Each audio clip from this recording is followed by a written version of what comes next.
Hi, I'm Mieder, and today we're going to learn how to sign the word puzzle.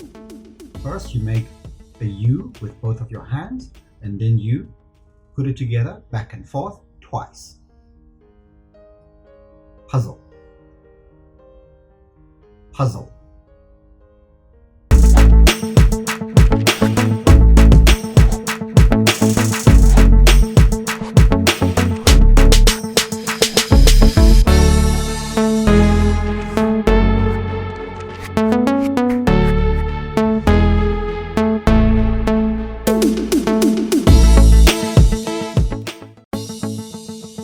Check out these other great videos from Ajarn Mieder and be sure to subscribe and ring the bell to be notified about our latest videos.